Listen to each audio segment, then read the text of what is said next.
Здравствуйте, меня зовут Парнягина Самана Степановна. Я ученица 7 В класса Мабусаха гимназии.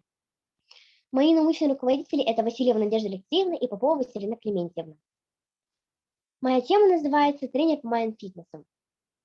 В наше время общество все больше интересуется темой по становлению лучшей версии себя и развитию себя как личности. И, конечно же, большую часть из этого занимает развитие нашего интеллекта. А есть ли такие специалисты, которые помогли бы нам разобраться в этом и предоставить информацию интересно, подробно и доступно? Сегодня я вам об этом расскажу. Цели моей работы – это изучение профессии будущего, помощь в выборе с профессией. Задачи – собрать материал по теме тренер по майнд-фитнесу, проанализировать собранный материал, системизировать и сделать общие выводы.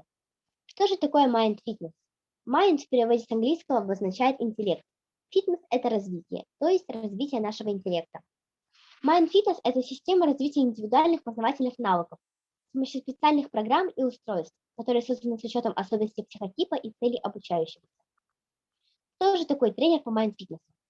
Это специалист, который создает индивидуальный план развития таких психических процессов, как память, внимание, скорость чтения и воображение. Для детей существуют специальные сборники, в которые входят развитие памяти, скорочтение и устное сложение. Например, это страницы из сборника по скорочтению Шамиля Ахмадуллина. К сожалению, в нашей стране нет вузов, которые могли бы предоставить обучение этой профессии. Если человек хочет обучиться этой деятельности, то нужно обращаться в специальные школы или учебные центры, которые могли бы предоставить такие курсы. Какие основные требования имеет эта профессия? Это системное мышление, управление проектами, мультиязычность и мультикультурность, работа с людьми, клиентоориентированность, навыки художественного творчества и умение работать с информацией. Каждый человек по-своему уникален, и у каждого свои черты характера, и этот специалист должен уметь найти подход к каждому из клиентов. Какие же основные навыки должен иметь коучер по майнд-фитнесу? Межличностные навыки – это социальные, переговорные, лидерские, интеллектуальные навыки – это творческое мышление. Основные навыки – это чтение, письмо, математика, иностранный язык. Среди личных навыков – это умение слушать, умение говорить. Как и у любого человека в этой профессии, важным требованием является умение говорить и умение слушать. Чтобы узнать отношения моих знакомых и друзей насчет этой профессии, я решила провести тест. И вот результаты. По результатам теста 100% не знают о существовании этой профессии. Интересна ли вам тема по становлению лучшей версии себя? 78% ответили, что да. Бывают ли у вас проблемы с памятью и вниманием? 100% ответили утвердительно. Тренируете ли вы такие навыки, как скорочтение, внимание, воображение и память?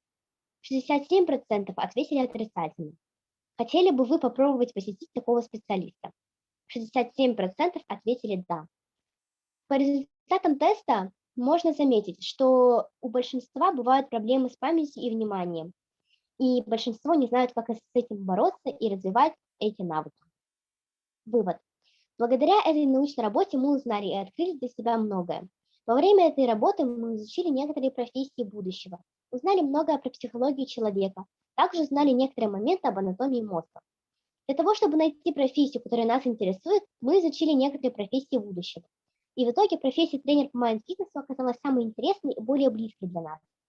Еще задолго до начала этой работы мы интересовались такой профессией, как психолог. Для того, чтобы узнать, какие навыки и каким образом их развивать, мы поинтересовались в научной литературе об устройстве мозга и законах его функционирования. И на данный момент профессия психолога и педагога является наиболее близкой к профессии тренера по майнд-фитнесу. Таким образом, деятельность тренера по майнд-фитнесу направлена на развитие интеллектуальных способностей человека. Спасибо за внимание.